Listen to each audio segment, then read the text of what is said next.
저는 대표님과 만나서 1년 한 14개월, 15개월 정도 됐어요. 그러면 이 안에 저희가 머리가 많이 커졌을 거 아니에요.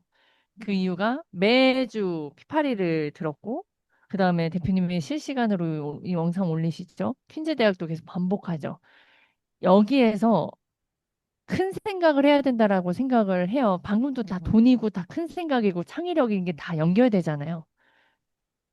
풍요라고 하는 건 사실 그때 예전에 대표님이 건강한 거, 어디 아프지 않은 것도 풍요다라고 말씀하셨잖아요. 근데 진짜 풍요가 이건데 사실 이거는 풍요라고 사람들이 생각하지 않아요. 네. 근데 제가 요즘에 저는 빚 6억만 상환하면 행복할 거야 라고 생각을 했어요. 대표님이 12억이라는 목표를 주었음에도 사실 그걸 어떻게 해야 될지 시나리오 상상도 되지도 않았고 그러다 보니까 힘들었는데 그 풍요에 제가 생각을 하다 보니까 너무나 행복해지는 거가 근데 저는 지금도 사실 풍요롭다는 생각을 하게 바뀐 거예요. 전 지금 너무나 풍요로운 삶이에요. 빚이 있어도. 그런 마음인데 중요한 거는 진짜 풍요가 그렇다고 또 여기서 풍요로 만족하는 거는 우리는 그렇죠. 아니잖아요. 오래 그럼 사는데. 합류하는 거고. 예. 그래서 이 진짜 풍요를 지키는 것과 대표님 버는 거를 대표님이 그냥 좀 간단하게 지금 시간이 얼마 안 남아서 간략하게 진짜 풍요는 이거다라고 하는 것들을 좀 설명을 해주시면 좋을 것 같아요. 제가 그거를 좀 생각하면서 내가 생각하는 이 풍요가 합리화 말고 진짜 풍요가 무엇인지가 좀 명확하게 많이 생각을 하고 싶어요. 왜냐면 제가 자꾸 제 안에서 풍요라는 게 어떤 것인지 상상을 하고 찾는데도 대표님이 생각하는 풍요가 어떤 것일까 궁금합니다. 풍요를 이렇게 생각하면 돼요. 풍요의 네. 사이즈는 책임의 사이즈예요. 책임의 사이즈. 예. 책임.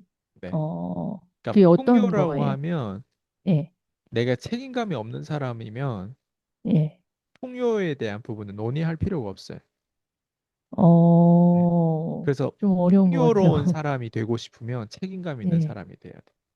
책임감 있는 그래서 사람. 결국에는 내가 내 가족을 지킬 수 있는 힘이 있냐 없냐를 봐야 되겠죠. 그게 책임감이에요. 힘. 예. 아, 예를 들면 예. 내 가족을 지키기 위해서는 어, 현금을 보유하고 있을 때보다 예를 들면 뭐 주식을 보유하고 있는 부동산을 보유했을 때 그냥 똑같이 보유했는데 음, 가치 자산 가치가 어떤 사람 자동차를 보유하고 있을 수도 있고 어떤 음, 사람들은 어쨌든 뭐 다양한 어떤 금융 상품을 보유할 수 있는데 음. 시간이 지나면서 인플레이션으로 인해서 우리가 당할 수도 있단 말이에요. 네. 예. 근데 지켜야 되잖아요. 그 돈을. 네. 네. 예. 근데 그 지키려면 내가 알아야 될 거 아니에요. 음. 예. 어떤 게 인플레이션을 이기고도 이득이 될 수 있을지를 내가 알아야만이 음. 지키잖아요. 피디님 만약에 현금을 가지고 있다라고 하는 건 현금에 투자한 거랑 마찬가지란 말이에요. 네. 그러면 저는 똑같이 가족이라고 했을 때 내가 아는 걸 넘어가지고 이 아이들도 밖에 나가서 인플레이션한테 당하는 거예요. 지금 제가 지금 돈 얘기를 하는 것 같지만 실제로 자녀들, 사는 거. 가족들이 예. 밖에 나가서 네. 일을 치는 경우가 있어요.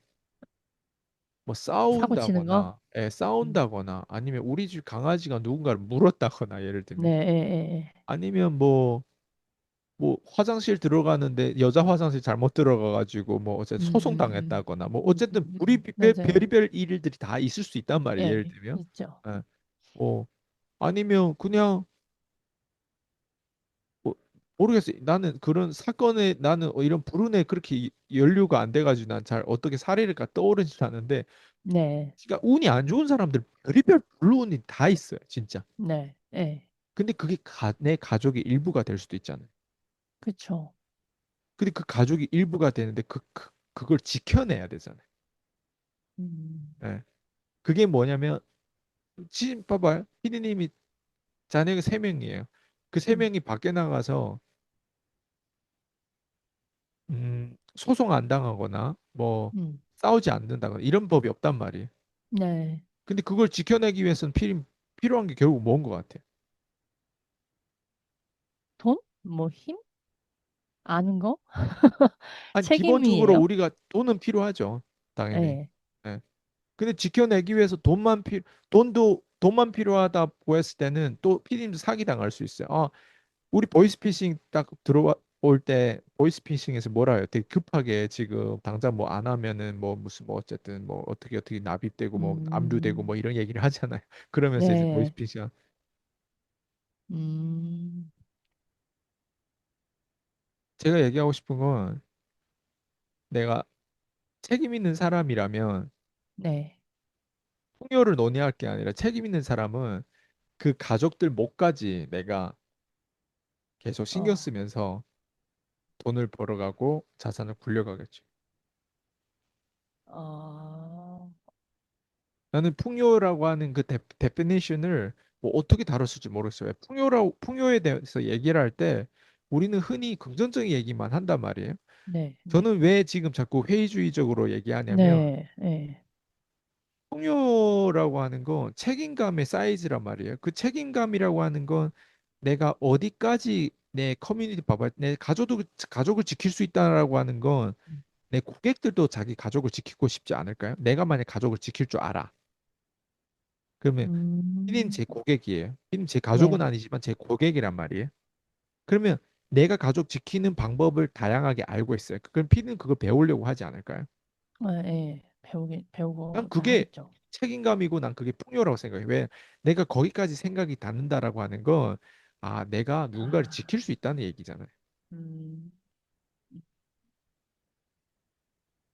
되게 좀 어려운데요. 어떤 말씀을 하시려고 하는 건지 알 것 같아요. 그러니까 돈만 보는 게 아닌 것 같아요.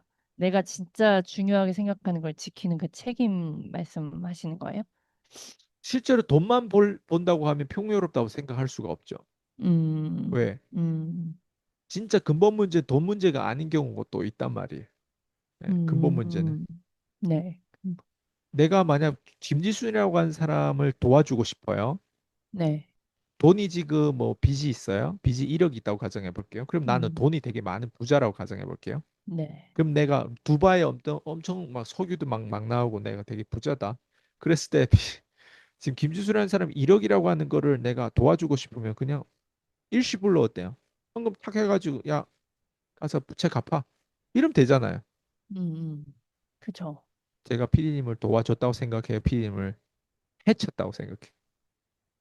지금에서는 그게 해쳤다고 생각을 해요. 가족들 안에서도 그런 게 있어요. 가족들 안에서. 예, 가족들 안에서도 피디님 자녀가 나중에 빚을 졌어요. 그 빚을 졌을 네, 때는 그 아이가 빚을 진 이유가 있단 말이에요. 의사결정을 잘못했다거나 아니 보이스피싱을 당했다거나 네, 아니면 뭐 협박을 받았다거나 아니면 탐욕에 눈멀어가지고 주식에 뭐 어떤 반짝이는 주식에 투자를 했다거나 맞아요. 레버리지 써가지고 그럴 수 몰래 있죠. 했다거나 네, 도둑질 했다거나 뭐 다양한 네, 경험이 있어요. 그랬을 때 피디님이 제일 쉬운 방법은 김지수는 피디님이 갚아주는 거죠. 돈이 많기 때문에 자녀한테 음, 착 해결하면 된다. 그게 그게 편한 거죠. 해치는 걸까요? 그 사람 도와주는 걸까요? 근데 이게 또 사람에 따라 좀 다르지 않나요? 그래서 제가 얘기하는 게 돈으로 풍요로울 수가 없다라고 하는 게 네, 우리가 좀 더 성숙된 사람이면 그 본질을 보겠죠. 사람마다 음, 다르다고 하는 게 뭐예요? 사람마다 본질에 대한 네, 그 깊이가 다른 거죠. 네, 네, 기여도가 다른 거죠. 그렇기 때문에 네, PD님 그 자네하고 소통해 보겠죠. 저도 음, 김지준이라는 사람을 지금까지 코칭을 1년 넘게 하면서 소통을 계속 해야만이 내가 네, 세팅이 되는데 소통을 안 하면 내가 무당이 아니잖아요. 네, 예. 근데 난 음, 지금 김지순이라는 사람의 위치를 난 알고 있어요. 그럼 이 음, 위치에서 내가 지금 이 김지순이라는 사람한테 어떤 걸 더 각인시켜 줘야 되는 그게 있단 말이에요. 음, 예. 근데 지금 이 위치에서 전략적으로 이렇게 가고 하는 부분들은 소통해 봐야 안단 말이에요. 근데 지금 네, 만약 도움이 필요하다는 이유로 그냥 제가 갚아 드릴게요. 예. 실제로 음, 갚아줘도 진짜 문제 해결 안 돼요. 왜 김지순 PD님이라는 사람은 어, 그 문제를 해결하기 위해서 아직 깨닫는 과정이 있는데 갑자기 그 깨닫는 과정, 고통이 사라져가지고 음, 사라진 다음에 그걸 가상해가지고 그 고통이 있는 것처럼 하려면 시뮬레이션을 못 돌려요. 지금 그 음, 고통은 진짜 고통이란 말이에요. 리얼한 어떤 네, 리얼한 네, 불편함을 가짜 불편함으로 대체할 수 없어요. 리얼한 불편은 리얼한 불편함이에요. 근데 내가 돈을 만약 어, 미리 갚아줬다고 가정해 볼게요. 그러면 그게 어떤 것 같아요? 리얼한 불편함이 아니라 가짜 불편함을 인지하고 그 다음에 어때요? 거기에 따라서 싸워야 되는데 네, 두 가지 다 하기 어렵잖아요. 이해돼요? 음, 그래서 누군가는 그 고통이 딱 들어왔을 때는 오히려 그 사람을 바라봐야 돼. 딱 시점 바라보고, 아, 이 고통을 내가 사라지게 만들 것인가?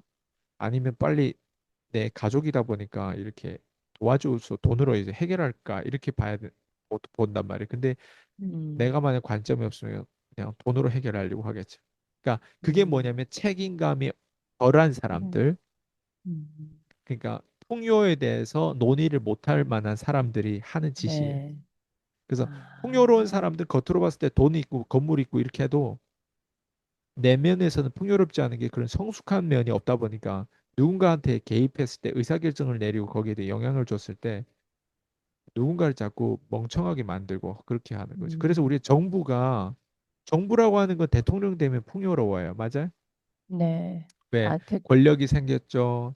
그리고 누구나 음, 다 나를 알죠. 내 이름을 알죠. 그리고 내가 서비스를 어때요? 전체적인 어떤 그 세금으로 인한 혜택이 되게 많고 그 사람들 나를 이렇게 보잖아요. 그리고 네, 무엇보다도 한국은 잘 사는 나라란 말이에요. 예, 세금이 음, 방대한 세금으로 인해서 지금까지 국가 수출이라고 막 이런 걸 다 봤을 때 이 작은 나라에서 이렇게까지 된 거 네, 기적이란 말이에요. 예. 음, 근데 이런 나라의 국가 자금을 5년 동안 내가 어때요? 운영할 수 있는 힘이 생기단 말이에요. 이해돼요? 네, 네, 예. 여당과 야당의 어떤 그 합병으로 인해 가지고 지금은 거의 뭐 독점이죠. 예. 그 음, 민주당이 독점을 한 것처럼 거의 네, 정부가 네, 마비된 상태죠. 그 알아서 막 법안을 막 할 수도 있고. 근데 포인트는 이렇게 풍요로운 사람이 이 세상에 제일 풍요로울 것 같은 사람이 네, 왜 우리는 힘들게 만들까요? 문재인 정부가 왜 우리를 이렇게 힘들게 만들었을까요? 그 당시. 음, 왜 문재인 정부의 부동산 가격이 그렇게 폭등했을까? 더 이상 집 자체를 구입하지 못할 정도로 만들어 놨을까? 예. 그리고 자영업자를 왜 그렇게 힘들게 했을까? 문재인 정부가. 왜 자영업자들한테 뭐 시급을 올려주면서 자영업자들한테 그 알바를 구하는 그 어떤 시스템을 왜 그렇게 다 망가뜨렸을까?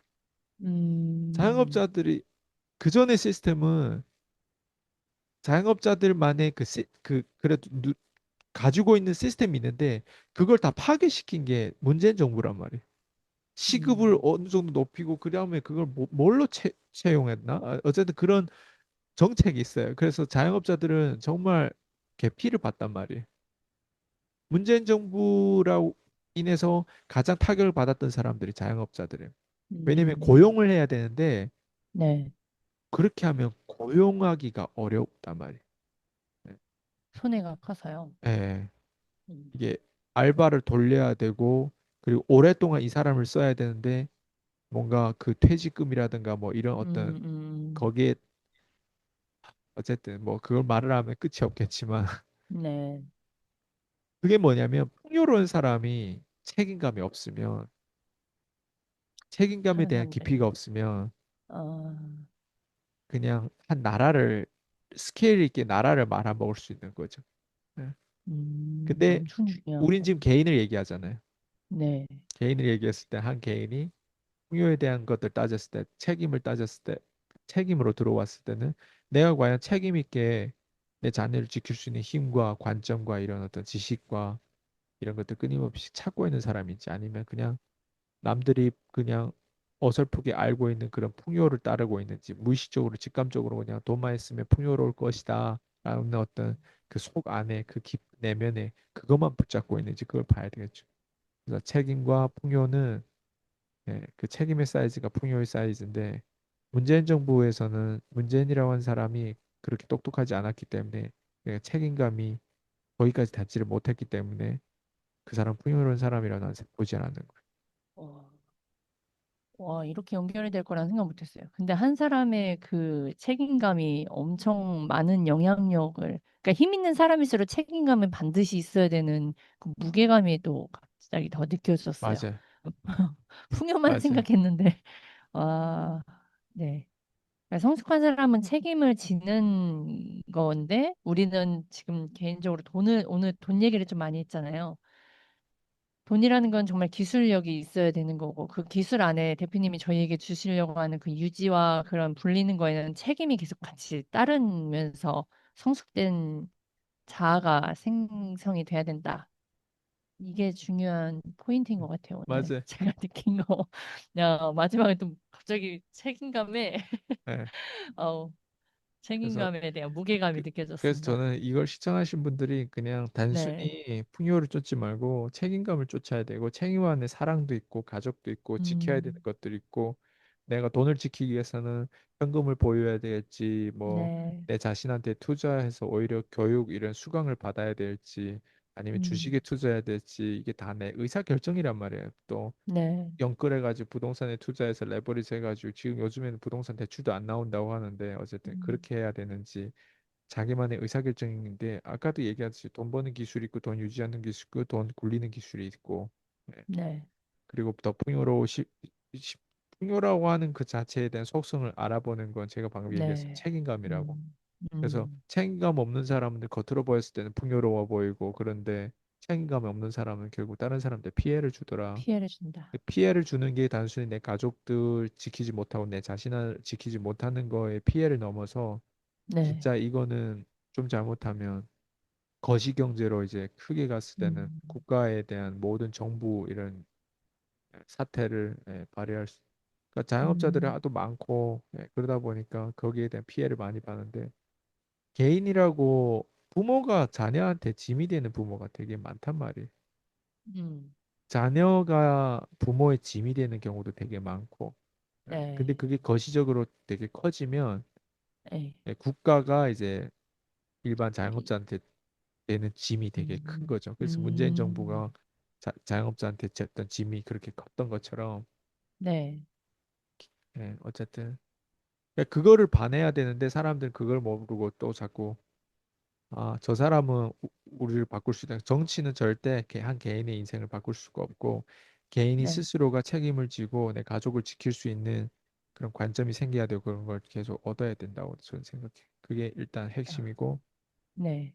풍요를 쫓는 것보다 저는 책임감을 쫓는 게 나는 1번이라고 생각해요. 음, 네. 오늘 책임감이 되게 더 많이 와닿았어요. 좋아요. 네. 오늘도 네, 감사했습니다. 수고하셨습니다. 대표님.